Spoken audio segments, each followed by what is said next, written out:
Hello hello hello hello दोस्तों, क्या हाल है। तो अब तक हमने स्टीरियो आइसोमर्स में अपना ज्योमेट्रिकल आइसोमर्स पढ़ लिया है, जो हमने पिछले लेक्चर में ख़त्म किया था।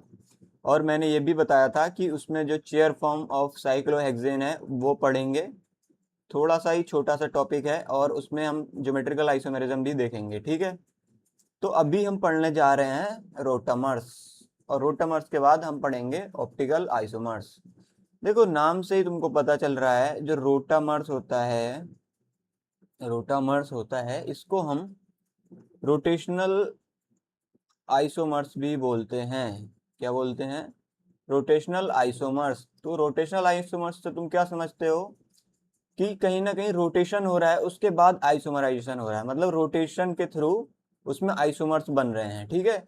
जैसे एक एग्जांपल देखें, अगर इधर कार्बन, हाइड्रोजन, इधर हाइड्रोजन, इधर हाइड्रोजन, ठीक है। और अगला अगर मैं बनाऊं, इधर हाइड्रोजन, इधर हाइड्रोजन, इधर हाइड्रोजन, ये तुम्हारा इथेन है, ठीक है। अगर मैं इधर से देखूं, इधर मैंने आंख रख दी, इधर से मैं देखूं अभी, तो इसका ओरिएंटेशन कुछ दूसरा दिखेगा।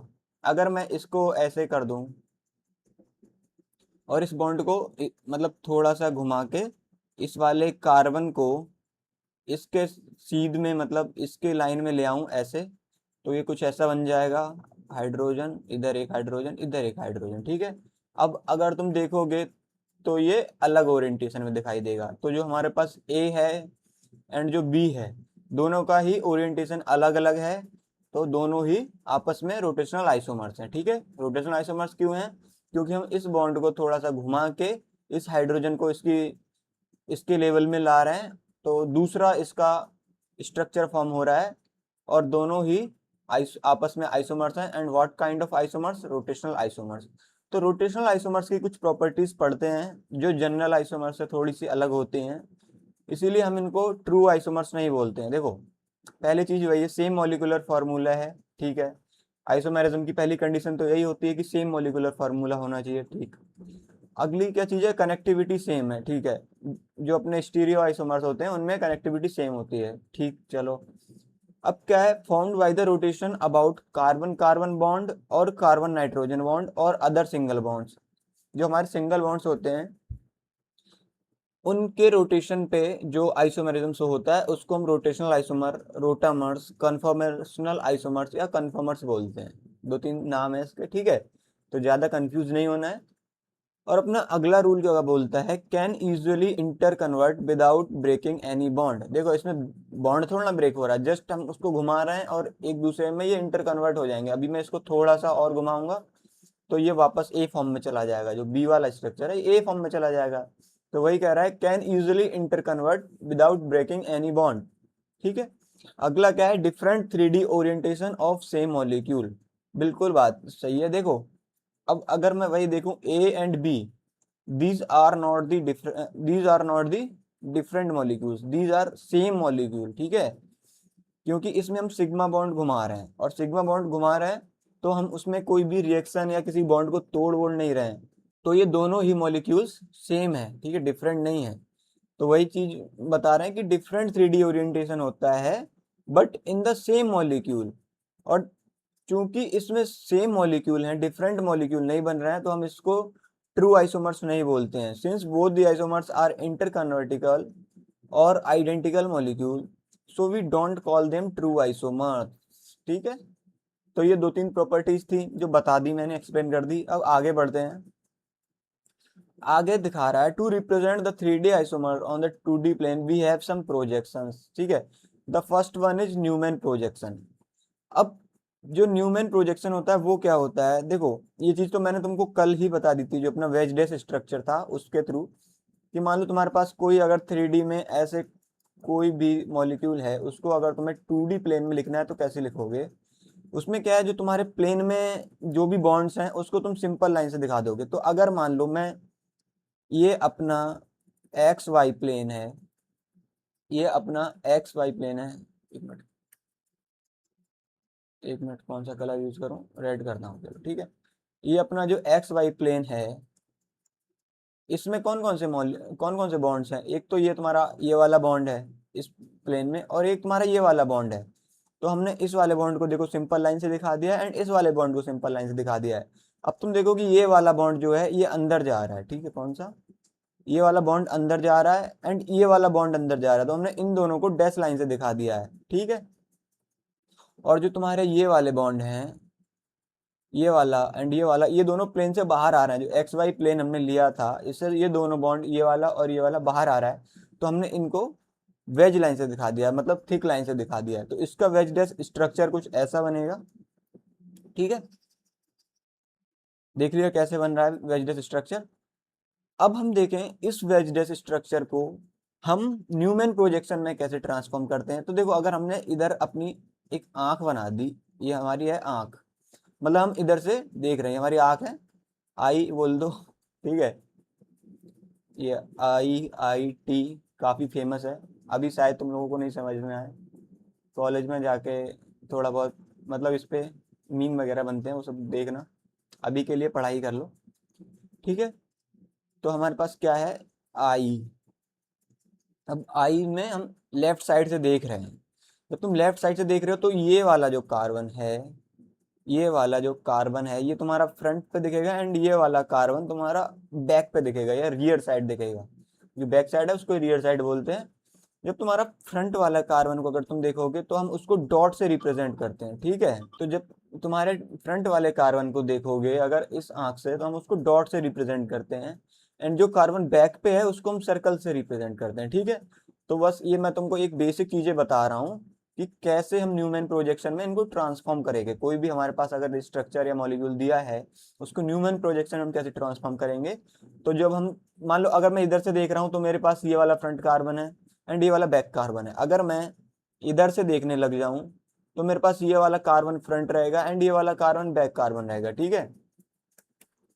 तो अब भी हम लेफ्ट साइड से देख रहे हैं जनरली, मतलब तुम एक अपना एक तरीका बना लो कि तुमको लेफ्ट साइड से देखना है राइट साइड से देखना है। क्योंकि मैं लेफ्ट साइड से देख रहा हूँ तो बेटर होगा तुम लोग भी लेफ्ट साइड से देखो और आगे आने वाले सारे क्वेश्चन लेफ्ट साइड से ही देख के करो, मतलब उनका न्यूमैन प्रोजेक्शन जहाँ भी बनाना पड़े तो हम लेफ्ट साइड से देख के फिर न्यूमैन प्रोजेक्शन बनाएं, तो उसमें तुम कंफ्यूज नहीं होगे, गलती के चांसेस कम हो जाएंगे, ठीक है। तो जैसे हम लेफ्ट से बना रहे हैं तो हमारे पास ये वाला कार्बन फ्रंट है तो हमने इसको डॉट कार्बन बना दिया एंड ये वाला कार्बन बैक कार्बन है या रियर कार्बन है, इसको हमने बना दिया सर्कल से, ठीक है। और अब तुम देखो तुम्हारे फ्रंट कार्बन से 3 हाइड्रोजन जुड़े हैं तो हमने ऐसे जोड़ दिया, एक हाइड्रोजन ऊपर एंड एक हाइड्रोजन, देखो अगर तुम लेफ्ट साइड से देख रहे हो, ठीक है, एक मिनट, तो तुम्हारे पास कुछ ऐसा ही दिखेगा ना, ऐसा स्ट्रक्चर दिखेगा लेफ्ट साइड से देखोगे, तो वही स्ट्रक्चर तो है, मतलब ये एक एक वर्टिकल एंड एक प्लेन के अंदर एक प्लेन के बाहर। अब इन दोनों को तुम 2D प्लेन पे बनाओगे तो ऐसा बन जाएगा तुम्हारा, ठीक है, तो ऐसा बन जाएगा। अब इसमें सीन क्या होता है, देखो इसमें सीन एक और होता है, अगर तुम इसमें देखो ना, इसका जो 3D स्ट्रक्चर है, इसका जो 3D स्ट्रक्चर है इसमें ये टेट्राहेड्रल है, क्या है, टेट्राहेड्रल है। और टेट्राहेड्रल के जो बॉन्ड्स होते हैं ना, जो बॉन्ड एंगल होता है वो तुम्हारा होता है 109 डिग्री एंड 47 मिनट्स, ठीक है। तो वही बता रहा हूँ, जो अपना ये इथेन है, अगर मीथेन होता है ना ऐसे करके, तो इसका एंगल होता है 10 डिग्री 47 मिनट्स। और अगर इथेन है तो इथेन में ये थोड़ा सा मतलब बल्कि ग्रुप है तो थोड़ा सा ये खींच रहा है अपने साइड इस बॉन्ड को और इन दोनों को पुश कर रहा है, इन तीनों बॉन्ड्स को ये पुश कर रहा है इधर, ठीक है।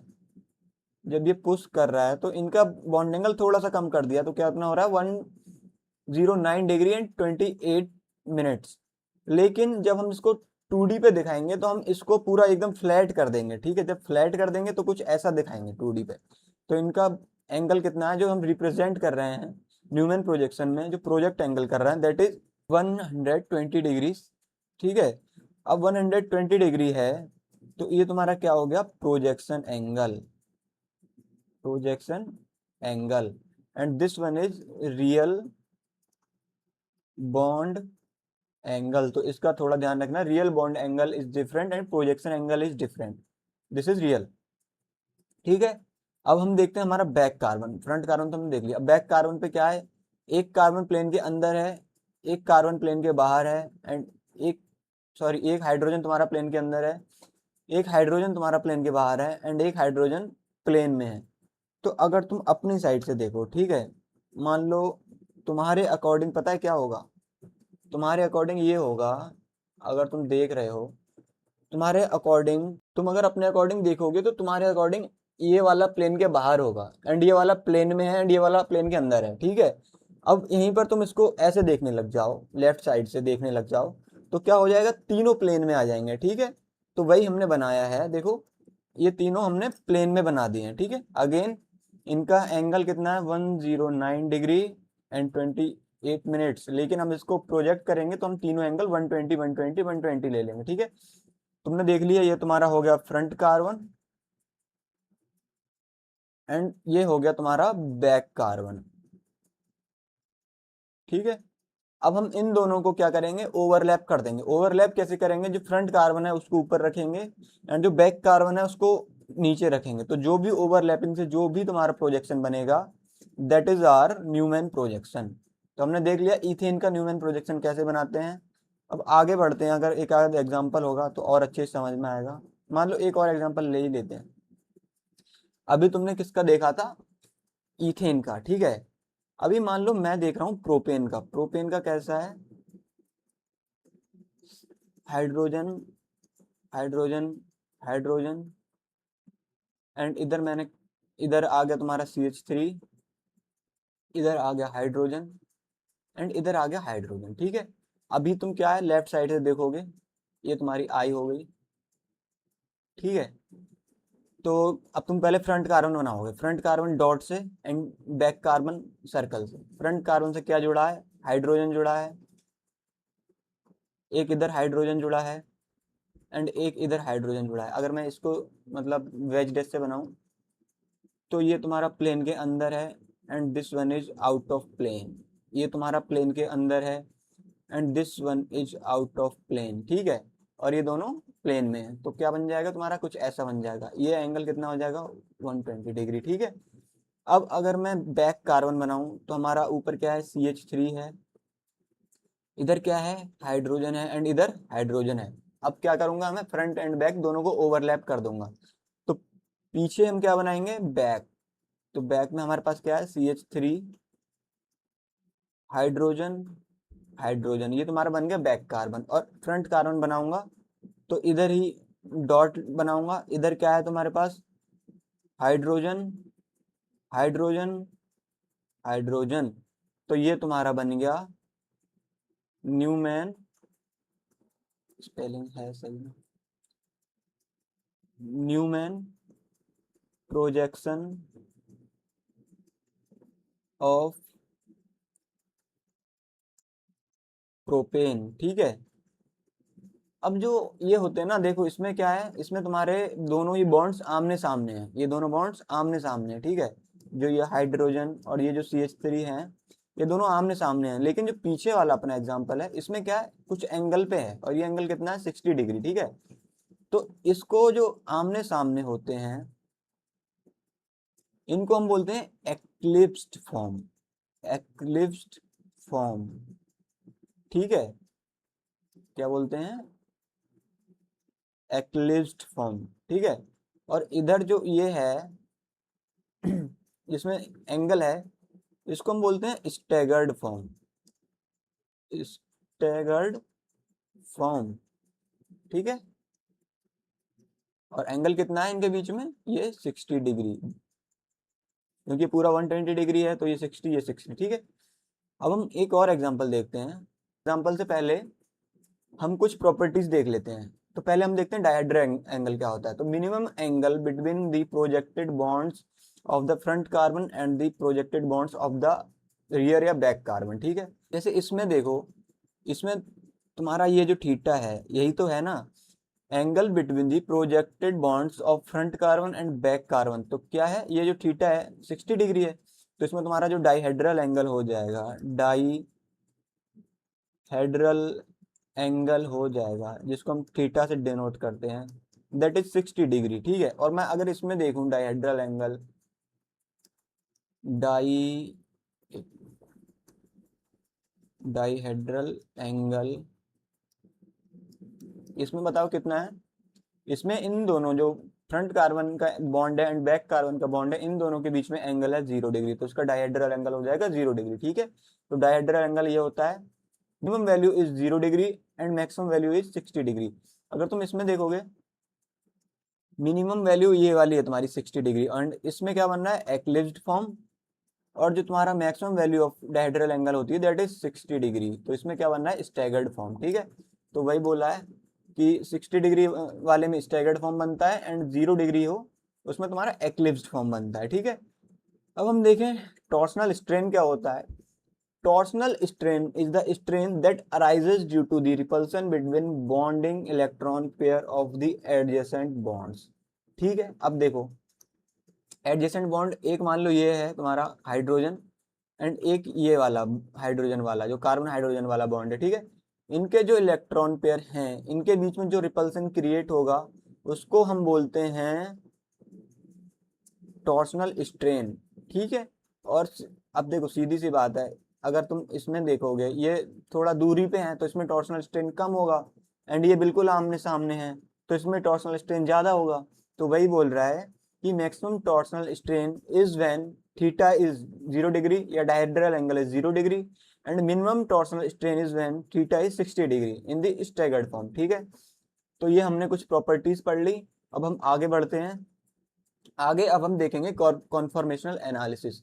इसमें तुम्हारा थोड़ा और क्लियर होंगी चीजें, जो न्यूमैन प्रोजेक्शन की है, थोड़ी प्रैक्टिस भी हो जाएगी, थोड़ी चीजें और क्लियर होंगी। जैसे हम ईथेन का देखते हैं, तो ईथेन का हमने स्ट्रक्चर बनाया था, कैसे बनाया था ईथेन का, एक मिनट। ईथेन का हमने अगर स्ट्रक्चर हम बनाए इधर, ठीक है, हमारे पास क्या है, CH3, एक मिनट,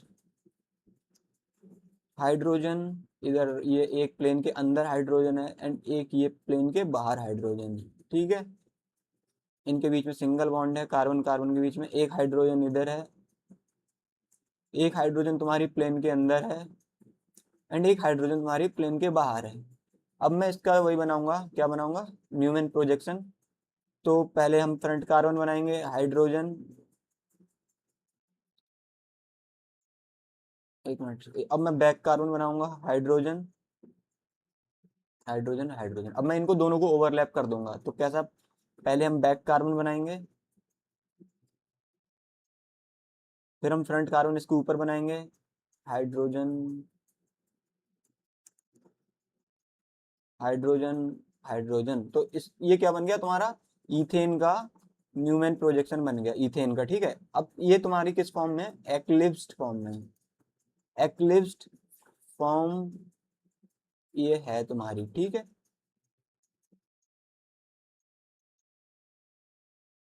अब मैं इसको अगर घुमा दूं, मतलब इसको मैं 60 डिग्री से घुमा दूं, ठीक है, जब 60 डिग्री से घुमाऊंगा तो ये हाइड्रोजन जो ये वाला इधर आ जाएगा, एंड ये वाला जो हाइड्रोजन है ये नीचे पहुंच जाएगा, और ये वाला हाइड्रोजन कुछ ऐसे हो जाएगा। ठीक है, एक मिनट बना के देखते हैं कैसे बनेगा। तो ये तुम्हारा कैसे बनेगा, अगर मैंने 60 डिग्री ये घुमा दिया तो तुम्हारा ये, मान लो हम फ्रंट वाला घुमा रहे हैं, ठीक है, तो हमारा बैक वाला वैसा ही रहेगा, तो ये ऐसा ही रहेगा, लेकिन फ्रंट वाला घुमाऊंगा तो 60 डिग्री से ये तुम्हारा हाइड्रोजन एक इधर आ जाएगा, एंड जो ये वाला हाइड्रोजन है ये इधर आ जाएगा, एंड ये वाला हाइड्रोजन इधर आ जाएगा। इनके बीच में थीटा तुम्हारा कितना है, 60 डिग्री। अब थीटा 60 डिग्री है, तो ये कौन सी फॉर्म हो गई तुम्हारी, स्टैगर्ड फॉर्म, स्टैगर्ड फॉर्म। ठीक है, अब मैं इसको और 60 डिग्री घुमा दूं, मान लो अब मैं इसको 60 डिग्री और घुमा दूं इस फॉर्म में, तो क्या बन जाएगा नया फॉर्म हमारा, हाइड्रोजन पीछे वाला तुम्हारा जैसा है वैसा ही रहेगा, हम आगे वाले को घुमा रहे हैं। तो क्या है, ये जो तुम्हारा इनके बीच में 60 डिग्री बना रहा है, ये इसकी सीध में आ जाएगा, और ये तुम्हारा इसकी सीध में आ जाएगा, एंड ये इसकी सीध में आ जाएगा। अब देखो तुम्हारा ये मैं ए ले लूं, ये बी ले लूं, एंड ये सी ले लूं, तो तुम्हारा ए और सी आइडेंटिकल है, तो इसका मतलब हम बोलेंगे कि ये ए और बी में ट्रांसफॉर्म होते रहेंगे, ए और बी में ट्रांसफॉर्म होते रहेंगे। तो इसके लिए कुछ और चीजें देखते हैं, एक मिनट, इसके लिए हम कुछ और चीजें देखेंगे। जैसे इसमें तुम देखो, इसकी अगर एनर्जी मैं E1 ले लूँ एंड इसकी एनर्जी E2 ले लूँ एंड इसकी एनर्जी E3 ले लूँ, तो ए और सी आइडेंटिकल हैं, तो एनर्जी तुम्हारी E1 बराबर E3 होगी। तो तुम्हारी एनर्जी क्या होती रहेगी, E1 E2 E1 E2 में ऐसे चेंज होती रहेगी, 60 डिग्री घुमाते रहोगे, ठीक है। E1 E2 चलता रहेगा। तो हमने वही किया है कि इधर कुछ एनालिसिस की है। थीटा इधर कितना है, 60 डिग्री पहले में, और अल्फा क्या है, देखो अल्फा और थीटा में फर्क क्या होता है। थीटा तुम्हारा 60 डिग्री है, बहुत बढ़िया बात है, अगर हमने घुमाया तो अल्फा भी 60 डिग्री है। अल्फा ही तुम्हारा rotational angle, what is rotation angle, अभी तुम्हारा रोटेशनल एंगल भी 60 डिग्री है, ठीक है। हमारा अल्फा भी 60 डिग्री है, लेकिन हमने इसको 60 डिग्री और घुमाया, तो इधर तुम्हारा थीटा कितना हो गया, थीटा हो गया तुम्हारा 0 डिग्री, लेकिन हमारा अल्फा हो जाएगा रोटेशनल एंगल 120 डिग्री। तो अल्फा तुम्हारा ऐसे चलता जाएगा, अगले में अल्फा 180 डिग्री, थीटा 60 डिग्री, फिर अल्फा 240 डिग्री, फिर थीटा तुम्हारा 60 डिग्री। तो ऐसे होगा। What is the difference between theta and alpha, theta is तुम्हारा dihedral angle and alpha is rotational angle, ठीक है। समझ में आया। एनर्जी तुम्हारी E1 E2 चलती रहेगी, और फॉर्म तुम्हारी एक्लिप्स स्टैगर्ड चलती रहेगी। तो अगर हम इसका ग्राफ बनाएं तो इसका ग्राफ कुछ ऐसा बनेगा, देखो इधर हम एक्स एक्सिस पे ले रहे हैं हम अल्फा, ठीक है, एंड वाई एक्सिस पे हम ले रहे हैं एनर्जी। तो जब हमारा अल्फा 60 डिग्री था इस वाले केस में, नहीं नहीं हाँ, जब हमारा अल्फा 0 था एंड हमारा थीटा भी 0 था, ए वाला केस, तो इसमें एनर्जी क्या थी, E1। तो E1 हमने एनर्जी ले ली। अब E1 ज्यादा होगी क्योंकि इसमें क्या है, टॉर्सनल स्ट्रेन ज्यादा है, बॉन्ड आमने सामने, एंड स्टैगर्ड वाले में टॉर्सनल स्ट्रेन कम है, क्योंकि बॉन्ड जो है उसमें 60 डिग्री का जो डायहेड्रल एंगल बना हुआ है, तो थोड़ा सा दूर है, तो जो इलेक्ट्रॉन पेयर का रिपल्सन होगा that is less as compare to A, तो हमारा जो torsional strain is less as compare to A, ठीक है। तो that's why I have written energy 1 is more than energy 2, and in graph energy 1 is in upper position as compare to energy 2। तो हमारा ए वाला है जिसमें तुम्हारा थीटा भी 0 डिग्री है एंड अल्फा भी 0 डिग्री है, उसकी एनर्जी E1 है। तो मान लो, एक मिनट ग्रीन कलर ले लेते हैं, ये हमारा हो गया ए वाला, ठीक है। अब हम बी पे आते हैं जिसमें थीटा तुम्हारा 60 डिग्री है लेकिन अल्फा भी 60 डिग्री है, ठीक है। तो हमें इधर तो अल्फा देखना है, अल्फा हमारा 60 डिग्री है, इसकी एनर्जी कितनी, E2। अब मैंने अल्फा 120 कर दिया ऐसे, इस वाले केस में अगर तुम देखो, अल्फा 120 है, थीटा तुम्हारा 0 डिग्री है, इसकी एनर्जी कितनी है, E3, और E3 हमारी किसके बराबर है, E3 हमारी बराबर है E1 के, ठीक है। तो इसका मतलब 120 डिग्री जब अल्फा है हमारा, तो उसमें एनर्जी कितनी हो जाएगी, E1। अगली बार फिर तुम्हारी एनर्जी E2 हो जाएगी, फिर E1 हो जाएगी, फिर E2 हो जाएगी, फिर E1 हो जाएगी। तो ये तुम्हारा एनर्जी प्रोफाइल कुछ ऐसे बनेगी, एक मिनट, ऐसे बनेगी तुम्हारी एनर्जी प्रोफाइल, ठीक है। तो ये थोड़ी सी रफ बनी है, लेकिन कुछ ऐसी ही बनेगी, जो इसके लिए इथेन के लिए एनर्जी प्रोफाइल ऐसी बनेगी, जिसमें तुम्हारा अल्फा क्या है, rotational angle, rotation angle, and तुम्हारा एनर्जी क्या है, that is energy of that particular form, जैसे एक्लिप्स फॉर्म, स्टैगर्ड फॉर्म की एनर्जी। तो एक्लिप्स फॉर्म की एनर्जी स्टैगर्ड फॉर्म की एनर्जी से ज्यादा है, तो ये वाली जो इस पे E1 वाली जितनी भी है ना, जितने भी आइसोमर हैं, ये तुम्हारे सब हैं एक्लिप्स्ड फॉर्म में, एक्लिप्स्ड फॉर्म, ठीक है। और ये क्या है तुम्हारा स्टैगर्ड फॉर्म, एक मिनट, ये नहीं, जो तुम्हारे नीचे वाले एनर्जी वाले हैं, ये स्टैगर्ड फॉर्म, ठीक है, स्टैगर्ड फॉर्म। और जो बीच वाली जो भी एनर्जी है, एक्लिप्स और स्टैगर्ड के बीच वाली, इनको हम बोलते हैं स्क्यू फॉर्म, स्क्यू फॉर्म। तो अगर मैं पूछूं कि इस रेंज में जो भी हमारा आइसोमर होगा उसकी फॉर्म क्या होगी, स्क्यू फॉर्म, इस पे जो भी होगा एक्लिप्स्ड फॉर्म, इस पे जो भी होगा स्टैगर्ड फॉर्म, ठीक है। तो ऐसे तुमने देख लिया रोटेशनल एंगल क्या है, और तुम्हारा हम घुमा रहे हैं तो थीटा कैसे चेंज कर रहा है, 60 0 60 0 60 0 लेकिन तुम्हारा अल्फा कैसे चेंज कर रहा है, 0 60 120 180 240 300 360, ठीक है। और तुम्हारी एनर्जी कैसे वेरी कर रही थी इनके केस में, E1 E2 E1 E2 E1 E2, जिसमें तुम्हारा E1 is more then E2, ठीक है। क्योंकि E1 तुम्हारी energy is when molecule is in eclipsed form, and in eclipsed form the torsional strain between the bonds is higher as compared to staggered form. तो तुम्हारी energy E1 is more then E2, इसका मतलब E1 को graph में हमने ऊपर रखा, E2 को नीचे रखा, फिर हमने ऐसे करके इसका ग्राफ बना दिया, ठीक है। तो ये तुम्हारा हो गया torques conformational analysis of ethane, ठीक है। अब हम आगे बढ़ते हैं, आगे कुछ पॉइंट्स दिए हुए हैं। The rotational energy barrier is so low that the inter convert at the room temperature. तो इसका रोटेशनल एनर्जी बैरियर देख लेते हैं, वो क्या होता है। देखो ये जो तुम्हारा E1 है ना, E1 से E2 का बीच की जो भी ये एनर्जी डिफरेंस है, जो तुम्हारा ये देखो ये लिखा है E1 से E2 के बीच का जो एनर्जी डिफरेंस है, इसको ही हम बोलते हैं रोटेशनल बैरियर, ठीक है। इसको थोड़ा सा ध्यान देना, ठीक। और हम अगला पॉइंट देखते हैं। अगला पॉइंट अपना क्या कहता है, rotamers with the lower energy will have higher occurrence और ग्रेटर क्वांटिटी। अगर हम इसमें देखें तो लोअर एनर्जी वाले कौन से हैं तुम्हारे, स्टैगर्ड फॉर्म वाले। स्टैगर्ड फॉर्म वाले लोअर एनर्जी वाले हैं। तो अकरेंस अगर हम देखें, occurrence of staggered is more than eclipsed, ठीक है। तो ये हो गया तुम्हारा ये point. Energy is in eclipsed form and minimum energy in staggered form. तो वही है, एक्लिप्स्ड फॉर्म की एनर्जी ज्यादा है एंड स्टैगर्ड फॉर्म की एनर्जी कम है। And the rest are skew form. देखो वही बताया था कि ये तो तुम्हारे हो गया एक्लिप्स्ड फॉर्म, ये वाले जो भी हो गए, मान लो मैं इसको रेड रेड, सबको येलो येलो रेड रेड कर देता हूँ।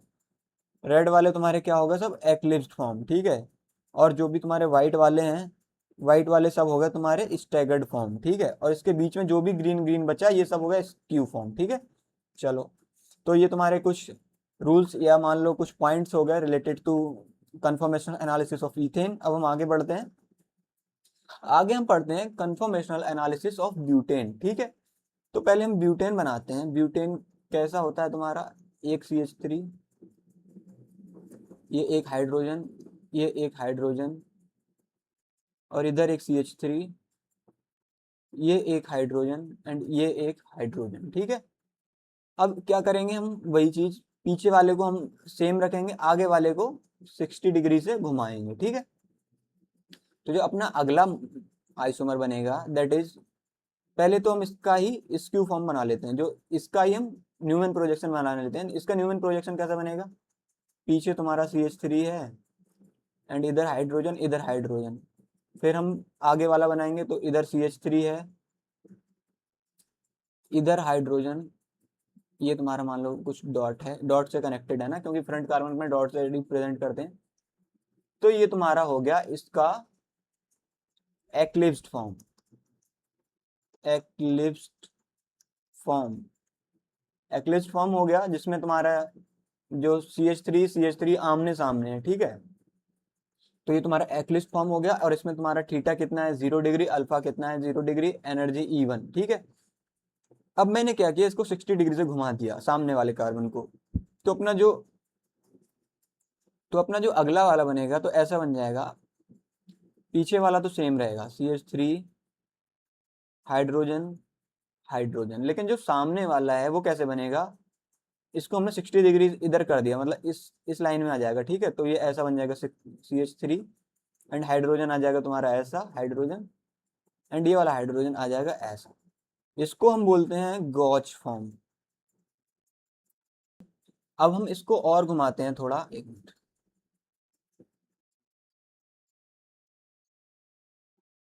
अब हम अगर इसको और घुमाएं थोड़ा, मान लो इसको हम 60 डिग्री और घुमा दें, तो कैसा बन जाएगा अपना अगला, देखो पीछे वाला तो वही सेम रहेगा CH3 हाइड्रोजन हाइड्रोजन, लेकिन ये जो CH3 है ये इस पे आ जाएगा ऐसे करके CH3, ठीक है। और ये डॉट हमारा फ्रंट कार्बन है, ये हाइड्रोजन एंड इधर ये तुम्हारा हाइड्रोजन। तो ये इस फॉर्म को क्या बोलते हैं हम, पार्शियली एक्लिप्स्ड फॉर्म, ठीक है। अब हम इसको और 60 डिग्री अगर हम घुमाएं, देखो इस केस में क्या था तुम्हारा, थीटा 0 डिग्री है, अल्फा इज 0 डिग्री। इसमें क्या है, theta is 60 degree and alpha is 60 degree, क्योंकि हम अल्फा जो भी एंगल घुमा रहे हैं, घूमता जा रहा है अपनी ओरिजिनल पोजीशन से, उसको हम 60 डिग्री बोलते हैं। इसमें तुम्हारा फिर देखो थीटा हो गया तुम्हारा 0 डिग्री एंड अल्फा हो गया इस केस में 120 डिग्री। अब अगर मैं इसको और घुमाऊं तो तुम्हारा थीटा हो जाएगा 60 डिग्री एंड अल्फा हो जाएगा 180 डिग्री। तो इसकी जो फॉर्म अगली बनेगी वो कैसी बनेगी, पीछे वाला कार्बन हमारा सेम रहेगा, ठीक है, आगे वाला कार्बन ये वाला जो CH3 है इधर आ जाएगा, ठीक है, तो ये CH3 इधर आ जाएगा, ये हाइड्रोजन इधर चला जाएगा एंड ये हाइड्रोजन इधर चला जाएगा। इसको हम बोलते हैं एंटी फॉर्म, एंटी फॉर्म, ठीक है, जिसमें CH3 आमने सामने हो। इसमें क्या था, CH3 और हाइड्रोजन आमने सामने थे, मतलब इसमें वैसे आमने सामने हैं प्रोजेक्शन में, लेकिन इसमें क्या है, हाइड्रोजन और CH3 ऐसे आमने सामने, मतलब इनका टॉर्शनल स्ट्रेन बहुत ज्यादा है, इनके बॉन्ड्स आमने सामने हैं। इसमें क्या है, प्रोजेक्शन वैसे आमने सामने है, बॉन्ड्स तो 60 डिग्री पे है, ठीक है, तो इसको हम पार्शियली एक्लिप्स फॉर्म बोलते हैं, इसको एंटी फॉर्म बोलते हैं। और CH3 आसपास हो इसको हम बोलते हैं गॉच फॉर्म, ठीक है, गॉच फॉर्म। और CH3 आमने सामने है, इसको हम बोलते हैं एक्लिप्स फॉर्म। अगर मैं इसको 60 डिग्री और घुमाऊं तो क्या बन जाएगा हमारा, अगला जो बनेगा उसमें थीटा तुम्हारा हो जाएगा 0 डिग्री एंड अल्फा हो जाएगा तुम्हारा 240 डिग्री, ठीक है। तो स्ट्रक्चर कुछ तुम्हारा ऐसा बनेगा,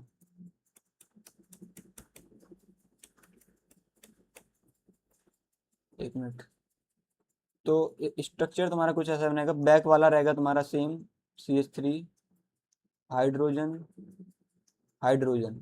जो सामने वाला होगा देखो, ये जो CH3 है ये वाला इधर आ जाएगा, तो ये CH3 तुम्हारा मान लो इधर आगे CH3 हाइड्रोजन एंड ये हाइड्रोजन, ठीक है। तो अगेन इसमें CH3 और हाइड्रोजन आमने सामने आ गया, तो ये अपना कौन सी फॉर्म हो जाएगी, partially eclipse form, partially eclipse form. और इसमें थीटा तुम्हारा है 0 degree and alpha is 240 degree, ठीक है। अब मैं इसकी एक फॉर्म और बनाऊं, मतलब और 60 डिग्री घुमाऊं, तो क्या बन जाएगा तुम्हारा, CH3 हाइड्रोजन हाइड्रोजन, ये तो ऐसे ही रहेंगे, लेकिन जो ये हाइड्रोजन है ये इधर आ जाएगा, ये वाला हाइड्रोजन इधर आ जाएगा, और जो CH3 है ये इधर चला जाएगा, ठीक है। फिर CH3 आसपास आ गया, तो ये क्या हो गई, गॉच फॉर्म। एक मिनट, तुम्हारी हो गई गॉच फॉर्म। और इसमें थीटा कितना है, 60 डिग्री एंड अल्फा कितना है, दैट इज 300 डिग्री। अगर मैं इसको और घुमाऊं 60 डिग्री तो ये इस फॉर्म में चला जाएगा, ठीक है। तो हम इनको नाम दे देते हैं, मान लो हमने इसको नाम दे दिया ए, इसको दे दिया बी, इसको नाम दे दिया सी एंड इसको दे दिया डी एंड इसको नाम दे दिया ई एंड इसको दे दिया एफ। अगर मैं इसको और 60 डिग्री घुमाऊंगा तो जो एफ है एक ही फॉर्म में चला जाएगा, ठीक है। तो इसमें घुमाने का कोई फायदा नहीं। इसकी एनर्जी है E1, इसकी एनर्जी है E2 एंड इसकी एनर्जी है E3। और अगर तुम देखो ये वाला जो है एंटी फॉर्म, इसकी एनर्जी है E4। अब ये वाला फिर पार्शियली एक्लिप्स हो गया, तो पार्शियली एक्लिप्स की एनर्जी क्या थी, E3। जो ये वाली एनर्जी है E3, तो इसकी एनर्जी कितनी हो जाएगी, E3 एंड इसकी एनर्जी हो जाएगी जो गॉच वाला है E2। तो हम अब देखेंगे एनर्जी कंपैरिजन कैसे करेंगे इस केस में, किसकी एनर्जी ज्यादा है किसकी एनर्जी कम है वो देखते हैं। देखो ये वाला एक्लिप्स फॉर्म है, CH3 आमने सामने है, बल्कि ग्रुप आमने सामने है, तो इसमें टॉर्शनल स्ट्रेन है, चलो ठीक है मान लिया।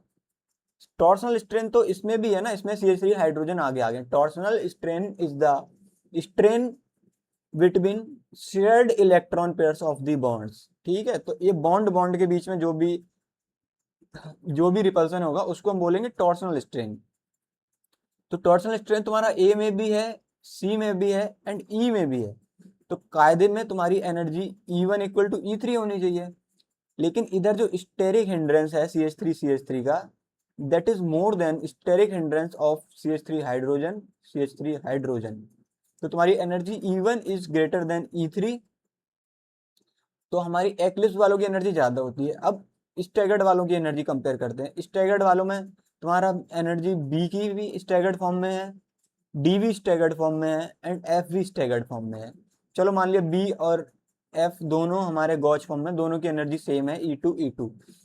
अब हम देखेंगे E2 और E4 में एनर्जी कंपैरिजन कैसे करेंगे। इसमें क्या है, बल्कि ग्रुप दोनों पास पास हैं, ये भी स्टैगर्ड फॉर्म है और ये भी स्टैगर्ड फॉर्म है, ठीक है। इनमें बल्कि ग्रुप दोनों ही आसपास हैं, ठीक है। लेकिन जो इनका टॉर्सनल स्ट्रेन वो बराबर है, लेकिन जो इनका स्टेरिक हिंड्रेंस है वो इस केस में ज्यादा है। बी वाले केस में steric hindrance is more than as compare to steric hindrance in the case of D. तो हमारी एनर्जी E2 हो जाएगी that is more then E4। तो इनका एनर्जी कंपैरिजन कुछ ऐसा होता है, E1 is more then E3 is more then E2 is more then E4, ठीक है। तो E1 किसकी एनर्जी है, ए की, एंड जो भी इसको तुम एफ को ट्रांसफॉर्म और 60 डिग्री करके बनाओगे वो वाली एक्लिप्स वाले फॉर्म की एनर्जी E1 है। E3 is the energy of partial eclipsed form, ठीक है। And E2 is the energy of gauge form and E4 is the energy of anti form। तो एंटी फॉर्म की एनर्जी सबसे कम होती है, उससे ज्यादा होती है गॉज फॉर्म की, उससे ज्यादा एनर्जी होती है पार्शियली एक्लिप्स्ड फॉर्म की, एंड सबसे ज्यादा एनर्जी होती है एक्लिप्स्ड फॉर्म की, ठीक है। तो तुमने इसका एनर्जी कंपैरिजन देख लिया। अब हम इसका ग्राफ बनाते हैं। ग्राफ में देखो, जब तुम्हारा अल्फा 0 डिग्री था तो तुम्हारा एनर्जी कितनी थी, एक मिनट, जब तुम्हारा अल्फा 0 है तो तुम्हारी एनर्जी कितनी है, E1। तो E1 को हमने सबसे ऊपर रखा है क्योंकि E1 इज सबसे, वही ये वाला ऑर्डर फॉलो किया है। E1 is greater than E3 greater than E2 greater than E4। तो E1 greater than E3 greater than E2 greater than E4, ठीक है। तो E1 है तुम्हारा 0 डिग्री पे। फिर तुम्हारा अल्फा अगर मैं 60 डिग्री ले रहा हूँ तो एनर्जी कितनी है, E2, ठीक है। अल्फा 60 डिग्री ले रहा हूँ तो एनर्जी है E2। फिर मैं देखता हूँ अल्फा अगर मैं 120 ले रहा हूँ तो एनर्जी क्या है तुम्हारी, E3। अल्फा 120 पे है एनर्जी E3, ठीक है। अल्फा 180 पे एनर्जी क्या है, E4। 180 पे energy is E4, this is the E4, ठीक है। अल्फा अगर 240 है तो एनर्जी कितनी है, अल्फा 240 है तो एनर्जी है E3, ठीक है। मतलब E3 ये वाली। अगर तुम्हारा अल्फा 300 है तो एनर्जी क्या है, अल्फा अगर मेरा 300 है तो मेरे पास एनर्जी है E2, ठीक है। E2 ये है। और अल्फा अगर मेरा 360 हो गया तो मतलब घूम के वो उस फॉर्म में वापस चला गया तो हमारे पास हो जाएगी एनर्जी E1। तो इसका कुछ जो ग्राफ बनेगा वो कुछ ऐसा बनेगा, थोड़ा सा रफ है लेकिन ऐसा ही बनेगा, एक मिनट यार।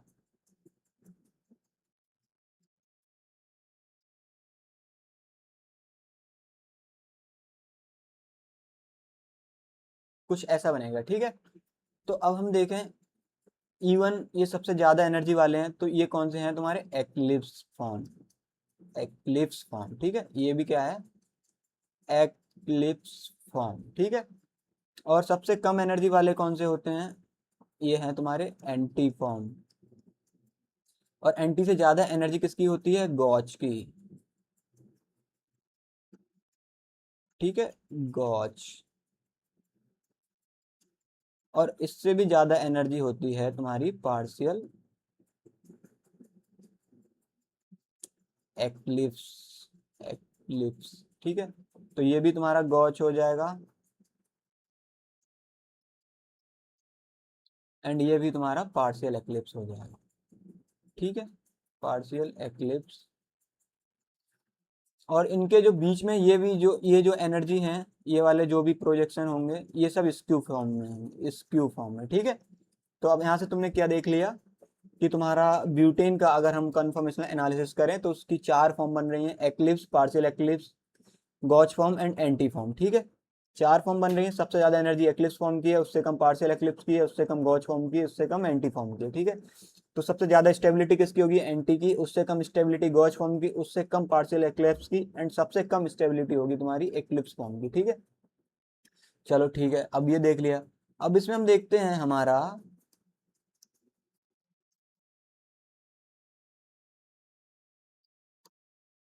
अब इसमें हम देखते हैं हमारा rotational energy barrier, rotation energy barrier, that is delta E equal to E1 minus E4। मतलब कि ये जो है यहाँ से E1 से E4 का जो एनर्जी डिफरेंस है इसको हम बोलेंगे रोटेशनल एनर्जी बैरियर, ठीक है।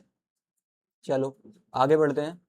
आगे अपना क्या कह रहा है, compare the stability order of the following conformers. ठीक है, इसमें क्या है, ये एक्लिप्स फॉर्म में एंड ये स्टैगर्ड फॉर्म में। ठीक है, तो हमारा जो एनर्जी होती थी वो एक्लिप्स वाले की स्टैगर्ड फॉर्म से ज़्यादा होती थी। क्यों? क्योंकि there is higher torsional strain between these bonds as compared to these bonds. Why? Because here the dihedral angle is 60 degree and here the dihedral angle is 0 degree. When the dihedral angle is 0 degree, it means both the hydrogen are in front of each other and there is a higher repulsion among the shared electron pairs of the carbon hydrogen bonds. And in the case of staggered form, there is comparable lower repulsion in these electron pairs. That's why the torsional strain is lesser as compared to eclipse form and energy of eclipse is higher than staggered form. तो हम अगर stability देखें, stability क्या हो जाएगी तुम्हारी, staggered की ज्यादा हो जाएगी, जिसकी एनर्जी कम उसकी स्टेबिलिटी ज्यादा, एक्लिप्स फॉर्म। ठीक है, तो ये हो गया तुम्हारा स्टेबिलिटी कंपैरिजन। आगे बढ़ते हैं। आगे इसमें अगर हम देखें, ये एंटी है, ये एक्लिप्स है, तो ये कौन सी फॉर्म है तुम्हारी, गॉच फॉर्म है। एंड ये वाली कौन सी है, एक्लिप्स। एक्लिप्स ये तुम्हारी है पार्शियल एक्लिप्स। अब इसमें अगर हम एनर्जी कंपैरिजन करें, सबसे ज्यादा एनर्जी किसकी होती थी, एक्लिप्स की। ठीक है, अगर मैं इसको 1 ले लूं, ए, इसको बी, इसको सी एंड इसको डी, तो सबसे ज्यादा एनर्जी अगर मैं देखूं, एनर्जी ऑर्डर देखूं, सबसे ज्यादा हो जाएगा डी का, फिर तुम्हारा बी का, फिर तुम्हारा सी का एंड फिर तुम्हारा ए का। और अगर मैं स्टेबिलिटी ऑर्डर देखूं तो क्या हो जाएगा, ए का सबसे ज्यादा, फिर सी, फिर बी एंड फिर डी। तो ये तुम्हारा एनर्जी ऑर्डर हो गया, ये स्टेबिलिटी ऑर्डर हो गया। ठीक है, अब हम अगला हमारा जो है topic that is hydrogen bonding. इसमें हम देखेंगे कि हाइड्रोजन बॉन्डिंग कैसे अफेक्ट करता है। ठीक है, एक मिनट, हाँ ठीक है, इसमें देखेंगे हम हाइड्रोजन बॉन्डिंग कैसे अफेक्ट करता है। इसमें अगर तुम देखो, ये एंटी और स्टैगर्ड कॉन्फॉर्मेशन है ये वाला, और ये वाला तुम्हारा है गॉच। तो कायदे में जो स्टेबिलिटी होती है वो तुम्हारी एंटी वाले की स्टेबिलिटी गॉच वाले से ज्यादा होती है, गॉच वाले से स्टेबिलिटी एंटी वाले की ज्यादा होती है। लेकिन यहाँ पर क्या है, यहाँ पर ये हाइड्रोजन बॉन्डिंग है, ये ऑक्सीजन और ये हाइड्रोजन के बीच में जब हाइड्रोजन बॉन्डिंग होती है तो वो एक दूसरे को अट्रैक्ट करते हैं, ना कि रिपेल करते हैं। ठीक है, अगर ये स्टेरिक हिंड्रेंस का केस होता या टॉर्सनल स्ट्रेन का केस होता तो वो एक दूसरे को रिपेल करते, लेकिन ये हाइड्रोजन बॉन्डिंग का केस है, इसमें एक दूसरे को अट्रैक्ट करेंगे मतलब स्टेबिलिटी बढ़ाएंगे, एनर्जी कम करेंगे। तो इसमें स्टेबिलिटी ऑर्डर क्या रहता है तुम्हारा, स्टेबिलिटी ऑर्डर इसमें रहता है, ये वाला स्टेबिलिटी ऑर्डर नहीं होता है। गॉच की स्टेबिलिटी एंटी से ज्यादा होती है। ठीक है, अब जैसे हम देखेंगे हाइड्रोजन बॉन्डिंग हो किस किस में सकती है। मान लो इधर तो चलो ठीक है, OH OH लगा दिया, हाइड्रोजन बॉन्डिंग हो गई। और अगर हमारे पास इधर कुछ और दे दिया तो हमें कैसे पता चलेगा कि इधर हाइड्रोजन बॉन्डिंग हो रही है और नहीं हो रही। तो उसके लिए हमने कुछ लिखा है कि अगर इस इधर M है तो हाइड्रोजन बॉन्डिंग होगी। M क्या क्या हो सकता है तुम्हारा, फ्लोरीन हो सकता है, एक मिनट इसको दिख नहीं रहा होगा, तुम्हारा फ्लोरीन हो सकता है, OH हो सकता है, CHO अल्डिहाइड हो सकता है, कार्बोक्सिलिक एसिड हो सकता है एंड COOR हो सकता है एंड अमीन हो सकता है। तो ये सब क्या है तुम्हारा, हाइड्रोजन बॉन्डिंग शो करेंगे। जैसे मैं अगर इधर लगा दूं, मान लो कोई और ग्रुप हम लगा देते हैं, हमने इधर लगा दिया NH2। ठीक है, तो ये इधर जो इसका हाइड्रोजन है ये हाइड्रोजन बॉन्डिंग शो करेगा, या मान लो ये इसका हाइड्रोजन इसके साथ हाइड्रोजन बॉन्डिंग शो करेगा। ठीक है, तो जब हाइड्रोजन बॉन्डिंग शो करेगा इसका मतलब उनके बीच का अट्रैक्शन बढ़ेगा, अट्रैक्शन बढ़ेगा इसका मतलब एनर्जी कम होगी तो स्टेबिलिटी बढ़ेगी। ठीक है, तो ऐसे हमको देखना है हाइड्रोजन बॉन्डिंग का केस। आगे और देखते हैं। आगे हम पढ़ते हैं चेयर फॉर्म और साइक्लोहेक्सेन। तो देखो हमारा रोटामर्स खत्म हो गया। रोटामर्स इतना बड़ा टॉपिक नहीं है सच में। इसमें क्या है, न्यूमेन प्रोजेक्शन मेनली बनाना आना चाहिए। उसमें थीटा कैसे वेरी कर रहा है, अल्फा कैसे वेरी कर रहा है, एनर्जी कैसे वेरी कर रही है, बस इतना ही है। उसके बेस पे तुम्हारे स्टेबिलिटी के क्वेश्चन पूछ लेगा। कोई पर्टिकुलर कंपाउंड बना के उसमें कुछ किसी एक पर्टिकुलर फॉर्म को बना के क्वेश्चन पूछ लेगा, हाइड्रोजन बॉन्डिंग का केस हो जाएगा। ठीक है, तो यही 2-3 क्वेश्चन बनते हैं और ज्यादा कुछ नहीं है रोटामर्स में। अब हम पढ़ते हैं चेयर फॉर्म ऑफ साइक्लोहेक्सेन। ठीक है, और फिर हम इसमें देखेंगे ज्योमेट्रिकल आइसोमरिज्म। ठीक है, तो चेयर फॉर्म ऑफ साइक्लोहेक्सेन अगर मैं देखूं तो मेरे पास साइक्लोहेक्सेन का स्ट्रक्चर कुछ ऐसा होता है।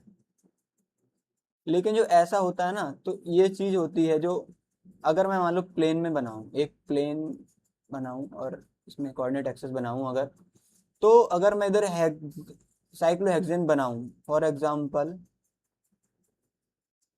ये तुम्हारा साइक्लोहेक्सेन है। ठीक है, तो होता क्या है, होता ये है, जो ये वाला पोर्शन मान लो, ये एक्स, ये वाई, ये जेड, तो जो ये वाला प्लेन है ना बाबू, ये वाला, ये होता है तुम्हारा एक्स वाई प्लेन में।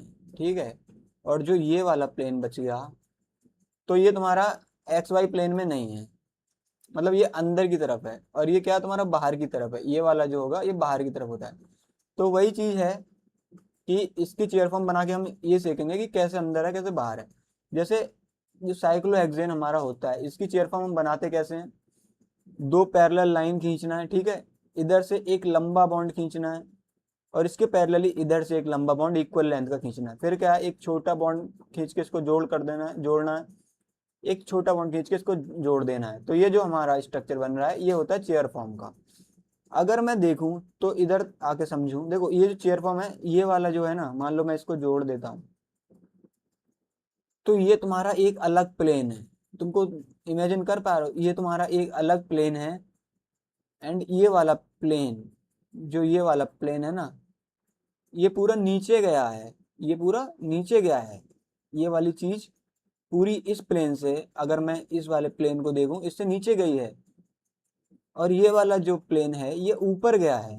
ठीक है, तो मैं इसको ऐसे करके देखूं, अगर ये प्लेन ऊपर की तरफ गया है, ये प्लेन नीचे की तरफ गया है, और ये प्लेन में है, देखो ऐसे देखूं कि एक प्लेन है कोई भी, उसमें तुम्हारा ये वाला अगर हमने ले लिया, तो ये चीज क्या है, नीचे जा रही है, एंड ये जो ऊपर जा रही है। तो 3D में कुछ ऐसा है, तुम इसको देखो 3D के से समझ पाओगे कि मानो ये वाला जो पोर्शन लिया था मैंने, इसका नेमिंग कर देता हूँ, A B C D E F. तो जो तुम्हारा बी सी ई एफ है, बी सी ई एफ जो प्लेन है वो ये वाला है। ठीक है, ये वाला है। और जो तुम्हारा ए बी एफ है, ए बी एफ है, एक मिनट, ए बी एफ है, वो तुम्हारा ये है, नीचे की तरफ गया है। ठीक है, और तुम्हारा जो सी ई डी प्लेन है वो ये है, ऊपर की तरफ गया है। समझ में आया? देखो इसमें भी अगर तुम देखो तो ये वाला तुम्हारा प्लेन कौन सा है, ये वाला प्लेन कौन सा है तुम्हारा, इन, ये देखो एक कार्बन, इसको मान लो मैं बी, और ये सी, और ये ई, और ये एफ कार्बन, तो इनके बीच का जो प्लेन है ये वाला प्लेन है, बी सी ई एफ का प्लेन है। और बी सी, नहीं,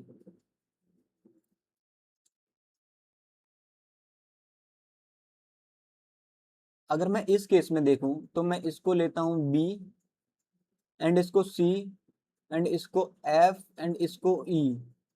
तो ये वाला जो प्लेन है तुम्हारा, ये और ये प्लेन, ये प्लेन और ये प्लेन सेम ही है, जो बी सी एफ वाला प्लेन है। ठीक है, और अगला अगर मैं देखूं ए बी एफ वाला, तो ए बी एफ वाला, ए बी एफ वाला प्लेन तुम्हारा ये है।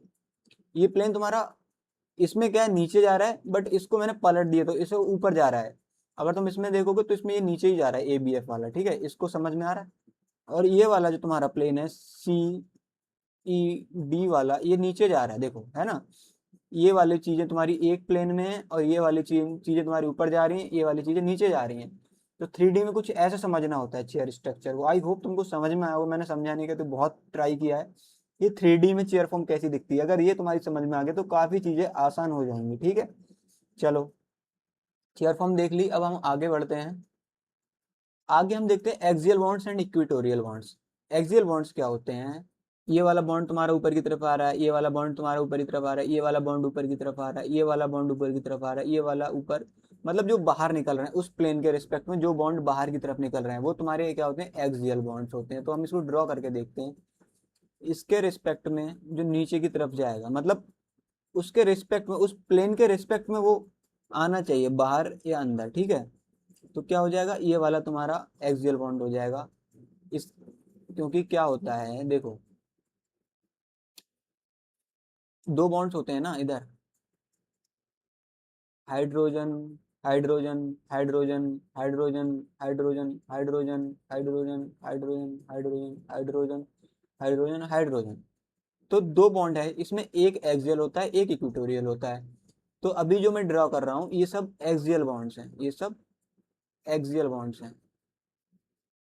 अब हम जो इक्वेटोरियल बॉन्ड्स ड्रॉ करते हैं वो हम ऐसे करते हैं कि इस वाले, अगर मेरे को कार्बन पे इक्वेटोरियल बॉन्ड ड्रॉ करना है तो मुझे एक बॉन्ड छोड़ के अगला जो भी बॉन्ड है उसके पैरेलल लाइन खींचनी है।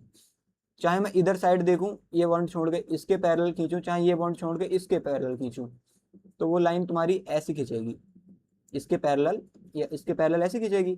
ये हो गया तुम्हारा equatorial bond and these are the axial bonds. ठीक है, अब मैं इस कार्बन पे देखूं, एक बॉन्ड छोड़ के अगले वाले के पैरेलल खींचना है, मतलब ये छोड़ के इसके पैरेलल खींचना है, ये बॉन्ड छोड़ के इसके पैरेलल खींचना है, तो इसके पैरेलल लाइन तुम्हारी ऐसी खींचेगी। अब मैं इस बॉन्ड पे देखूं, ये छोड़ के इसके पैरेलल खींचना है तो ये ऐसे खींचेगा। इस पे देखूं, ये छोड़ के इसके पैरेलल खींचना है, ऐसे खींचेगी। अगर मैं इस पे देखूं, ये छोड़ के इसके पैरेलल खींचना है तो ये ऐसे खींच जाएंगे। ठीक, तुम्हारे ये 6 इक्वेटोरियल बॉन्ड्स बन जाएंगे। तो तुम्हारे क्या होते हैं, 6 एक्सियल बॉन्ड्स होते हैं एंड 6 इक्वेटोरियल बॉन्ड्स होते हैं। ठीक है, तो समझ गए एक्सियल बॉन्ड्स क्या होते हैं, इक्वेटोरियल बॉन्ड्स क्या होते हैं। आगे हम कुछ इनका यूज देखते हैं। Compare the stability of the chair structure from the given below. हमारे ये वाला अगर तुम देखो, ये वाला जो इथाइल ग्रुप लगा है, ये इस कार्बन पे इक्वेटोरियल पोजीशन पे है, एक्सियल पोजीशन पे, ये हमको चेक करना है। इसकी एक्सियल पोजीशन तो देखो भाई ये है, लेकिन एक बॉन्ड छोड़ के अगर ये अगले बॉन्ड के पैरेलल है ये वाला बॉन्ड, इसका मतलब ये इक्वेटोरियल पोजीशन पे है। ठीक है, तो ये तुम्हारा इक्वेटोरियल पोजीशन पे है और ये तुम्हारा एक्सियल पोजीशन पे है। ठीक है, इसमें देखें तो ये इक्वेटोरियल पोजीशन पे है, ये एक्सियल पोजीशन पे है। तो हमारे पास एक रूल होता है, bulky groups are more stable at the equatorial position as compare to the axial position. तो मिथाइल और इथाइल में बल्कि ग्रुप कौन सा है, इथाइल। ये तुम्हारा है ethyl and this one is methyl. तो इथाइल ग्रुप इक्वेटोरियल पोजीशन पे किस में है, इसको ए लेता हूं, इसको बी लेता हूं, तो ए में तुम्हारा इथाइल ग्रुप या बल्कि ग्रुप इक्वेटोरियल पोजीशन पे है। तो तुम्हारी जो स्टेबिलिटी होगी वो ए की बी से ज़्यादा होगी, क्योंकि bulky groups are more stable as equatorial position than axial position. ठीक है, चलो आगे बढ़ते हैं। Geometrical isomerism in the chair form of the cyclohexane. ठीक है, अब इसमें अगर तुम देखो, ये तुम्हारा प्लेन के बाहर आ रहा है क्योंकि ये वेज लाइन है एंड ये डैश लाइन है, तो ये प्लेन के अंदर जा रही है। अगर मैं इसका कुछ बनाऊं तो कुछ ऐसा बनेगा,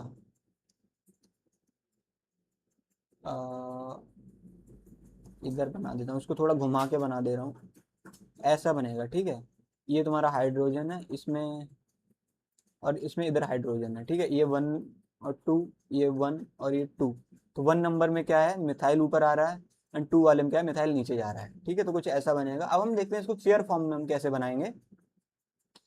चेयर फॉर्म में हम इसको बनाएंगे कि पहले हम कुछ रूल पढ़ लेते हैं फिर हम बनाएंगे। Adjacent axial axial elements are trans with respect to each other and same for equatorial. मतलब एक्सियल एक्सियल बॉन्ड्स अगर एडजेसेंट हैं तो वो ट्रांसपोजिशन में है, और अगर axial axial elements are alternative तो वो सिस पोजिशन में है।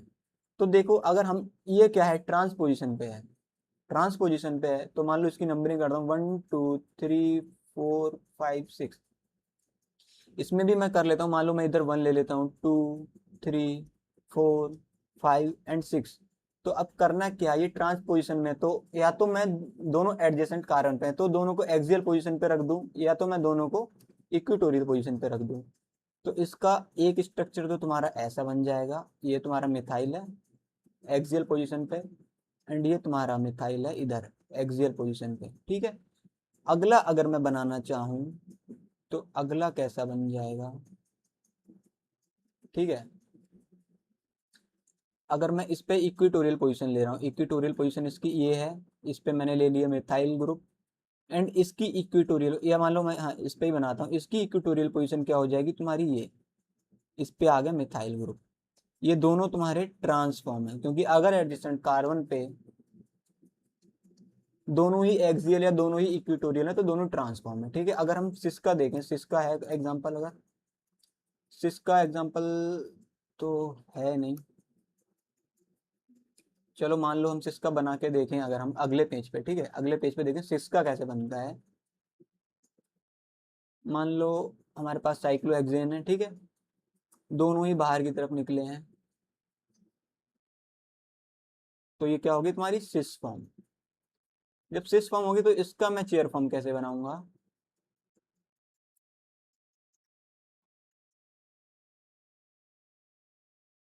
ठीक है, थोड़ा रफ बन रहा है, बना लेना बाद में। अ,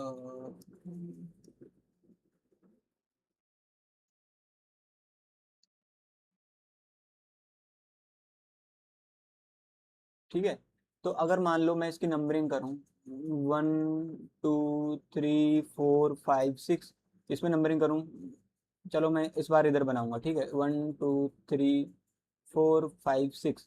1 पे क्या है, ये दोनों सिस में है, तो मैं दोनों को सिस में बनाना चाहूंगा, तो अगर मेरे को एडजेसेंट पे लगाने हैं तो एक तुम्हारा किस पे लगाना पड़ेगा, एक्सियल पे, और एक इक्वेटोरियल पे।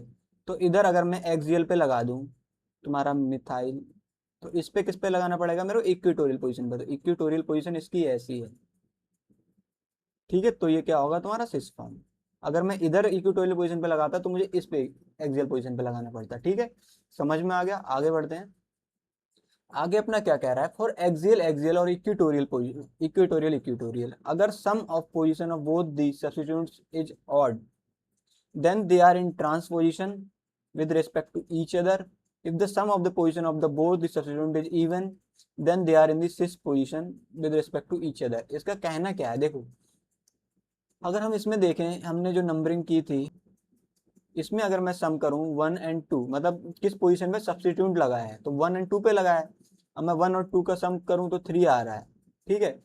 और दोनों ही हमने किस पे लगाए हैं, एक्सियल पोजीशन पे, और इसमें क्या दोनों ही इक्वेटोरियल पोजीशन पे लगाए हैं, तो हमारा रूल वही कह रहा है, अगर एक्सियल एक्सियल या इक्वेटोरियल इक्वेटोरियल पोजीशन है, तो उसमें जो सब्स्टिट्यूट लगे हैं उनकी पोजीशन का सम अगर ऑड है तो वो ट्रांस पोजीशन पे है with respect to each other. तो ये समझ में आ गया, क्योंकि इनका सम ऑड है और दोनों ही एक्सियल एक्सियल और इक्वेटोरियल इक्वेटोरियल पे लगे हैं, तो जब उनका सम ऑड है तो वो ट्रांस पोजीशन पे है, अगर उनका सम इवन है तो वो सिस पोजीशन पे है, ठीक है। अपना अगला ग्रुप क्या कहता है, अगर एक्सियल एक्सियल, नहीं, एक्सियल इक्वेटोरियल, ये क्या हो जाएगा तुम्हारा एक्सियल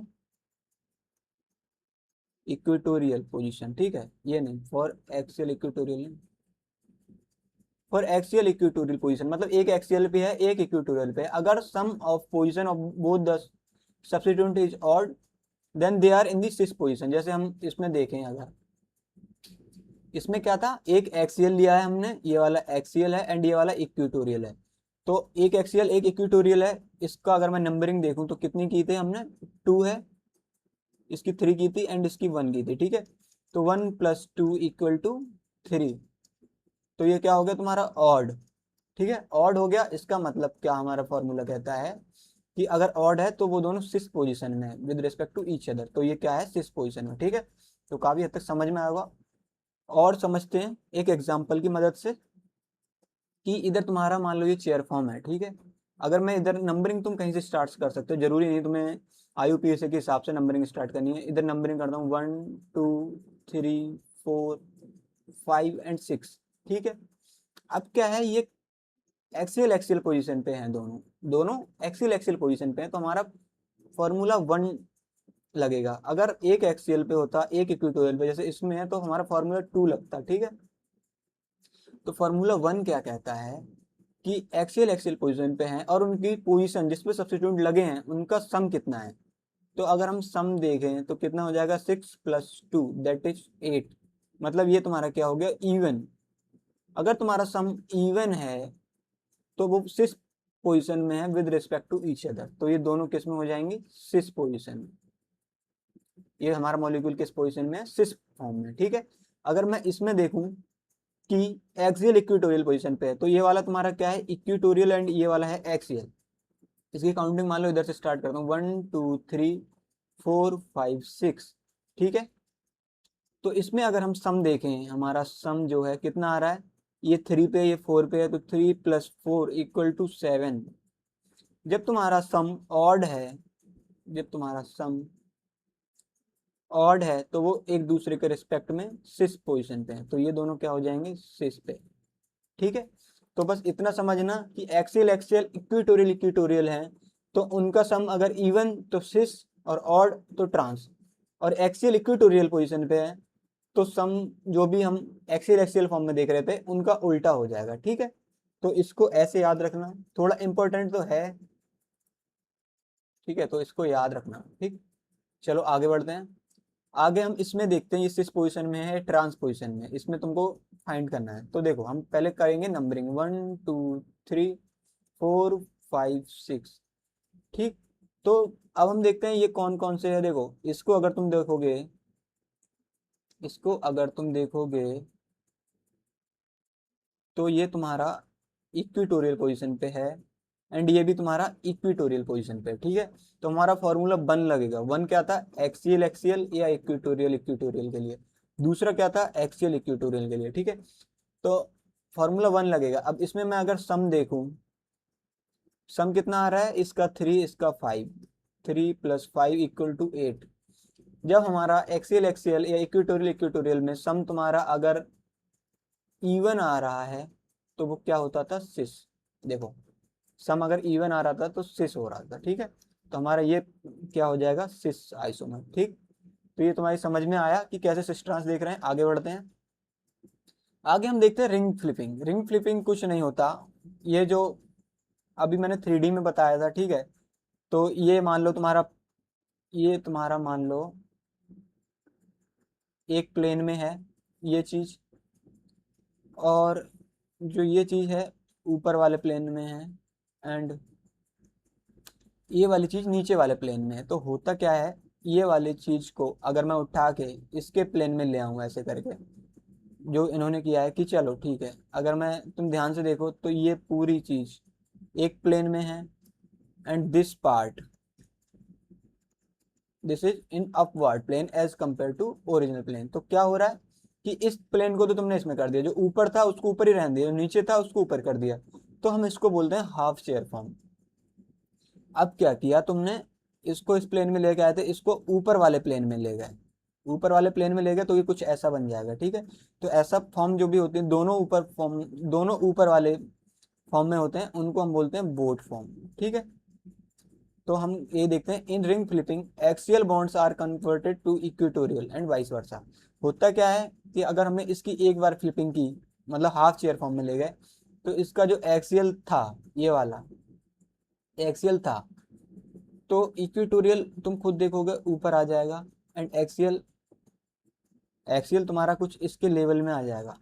तो जो इक्वेटोरियल था वो एक्सियल बन गया, एंड एक्सियल जो था इक्वेटोरियल बन गया, एक्सियल इक्वेटोरियल बन गया, इक्वेटोरियल एक्सियल बन गया। तो रिंग फ्लिपिंग एक बार करोगे तो एक बार चेंज हुआ, फिर एक बार रिंग फ्लिपिंग करोगे तो वो वैसा ही बन जाएगा। देखो जैसे ये वाला था, ये वाला तुम्हारा हो जाएगा इक्वेटोरियल, एंड ये जो एक्सियल था वो एक्सियल हो जाएगा, ठीक है।